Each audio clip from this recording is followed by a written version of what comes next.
Hello, Congressman. With our newfound adaptations to technology, it is an honor and a privilege to have the opportunity to speak to you today and do it from the farm. My name is Franklin Fogleman, and I'm a fifth-generation farmer from Marion, Arkansas. I have the honor of farming with my father and my two uncles, and in this very spot my family has operated since 1849. Our family farm produces corn, soybeans, and rice, and have even started to dabble with hemp. In addition to my responsibilities on the farm, I am also an agriculture real estate broker selling properties throughout the Delta in Arkansas. And in my travels doing so, I have formed a large number of relationships with lenders, both Farm Credit and friends at commercial banks. And there's a common theme that comes up in my conversations these days with my lender friends and with Farm Credit. There is truly a concern about profitability on the farm.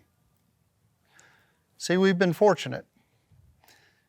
The MFP payments truly have gone to offset hard times that have been brought on by the trade war the last 2 years. In fact, many argue that the only margin that's being seen on farms these days is a result of these subsidy payments. And gentlemen, I'm here to tell you, as a farmer, speaking for myself, speaking for my friends, speaking for lenders, there truly is concern and pain throughout the farming community in Arkansas. If we do not receive some sort of MFP or trade war relief payment this year, there truly has to be concern about how relationships between lenders and farmers will continue into the future. You'll have to wonder, will farmers remain in business? Some estimate that 25 to 35% of farmers will not be able to continue their operations, their business, without some form of relief. So in closing, I ask you, gentlemen of the Arkansas Congressional Delegation, what can you do to ensure a safety net of profitability on the farm and keep Arkansas farmers doing what they do and remain in business? I thank you for your ear and your time, and wish you the best in supporting Arkansas agriculture. Hi, my name is Jeff Rutledge. I'm a sixth-generation farmer from Newport, Arkansas, producing rice, soybeans, and corn. I've been a Farm Credit member for all of my life, back to my father and grandfather. One issue I would like for you all to address is our trade issues with China. We know they have been an unfair player in the world market for a long time, and we appreciate the administration trying to hold them accountable. However, they are also very important to our markets in agriculture. And my question is, what are we looking to do moving forward to hold them accountable and to develop a fair trade deal with China? The next issue I'd like to address is the Paycheck Protection Program. That was very important to us in rural America, to small towns, in maintaining employment. It was very important to me as a producer to keep my guys on staff and help us out in tough times that we are already facing in agriculture, and I know everybody is facing now with the COVID situation. While it was very beneficial, it was very cumbersome up front because of the lack of inclusion with the farm credit system. Moving forward, I would like to see how farm credit could be included more up front in future programs such as this, in getting this programs and credit out to rural America, and also how we can move forward in this forgiveness process and making that as simple and as quick and as efficient as possible, and using the resources of the farm credit system to do that. I'm Bruce Alford. I live in southwest Arkansas, which is a little bitty town of Louisville, Arkansas. I grew up in the stocker feeder cattle business, and I've been in it all my life. My daddy was doing it before I did it, and we used to feed cattle all the time for small packers, and we would like to continue some of that through little new operations, packing house operations, and that's the reason Colton and I have gotten together over a lot of this stuff.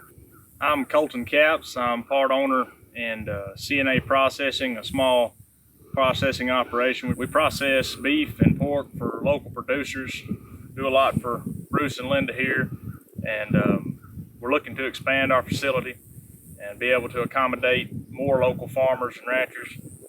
We've got quite a few people interested in supplying it, and we're looking for a way to market our own calves through it. We think that'd be good for the local communities, the southwest part of Arkansas. We're located in Spring Hill, a community outside of Hope, about 7 miles south of Hope. And the new facility we're talking about building would be here close. It'd still be right here local. The biggest problem we've had so far is the strict USDA regulations and knowing what we can and can't do, finding some answers for that, and getting the project financed.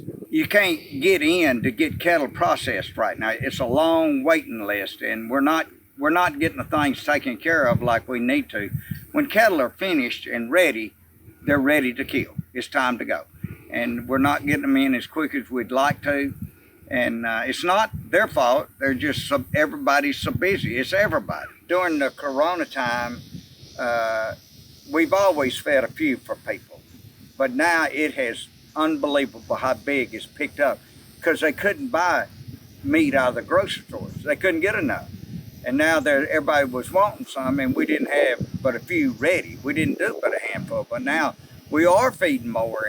And I was talking to a fella yesterday. It has waited 3 months to get one, and he was still ready to get it. So it's still important, and they can do it. We can do it cheaper than you can still go to the grocery store and get it today.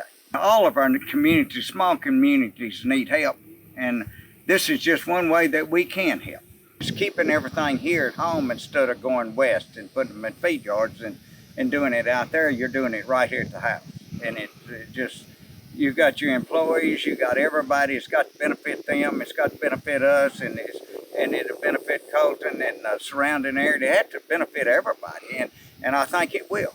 I really do. We've got a lot of local producers that have a need for a place to get their cattle slaughtered, and they don't have it, and we can't accommodate the market that's in the area, and that's why we're looking at expanding. We're close to Oklahoma, Texas, Louisiana, and I think we would need those markets. But the state, there is a big movement to know where your food's coming from and know that it was produced locally, who it came from, what it's had added to it, what it hasn't. And I think the state inspection would cover that. Folks here locally could buy the meat. We could supply grocery stores here local and farmers markets, and the state inspection would be sufficient for that. But to sell across state lines, we would need either an agreement with those states or federal inspection. We need the state inspection program to work under the federal inspection program so that we can sell our meat across state lines with a state inspector. I'd like to just say that I appreciate the job that our senators and congressmen from Arkansas are doing in Washington. It's unbelievable, and the things that everybody has to do. It's a pain for everybody, not just them. It's us out here. Everything's changing. The laws are changing. The laws are getting tougher on everything. But I think that if we can keep things going, things will keep rolling, and everybody will have a big plus from this benefit.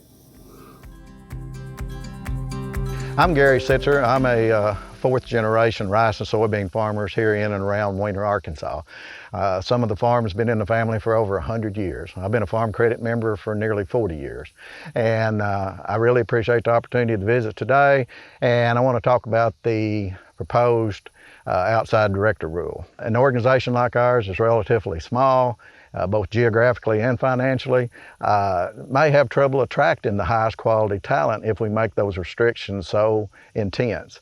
So we really feel that we could do a better job attracting good talent and accomplishing the mission of Farm Credit of getting the best people to give the best supervision to the organization if we don't make that too restrictive. So we really appreciate the opportunity to visit with you today and hope you'll take that under consideration.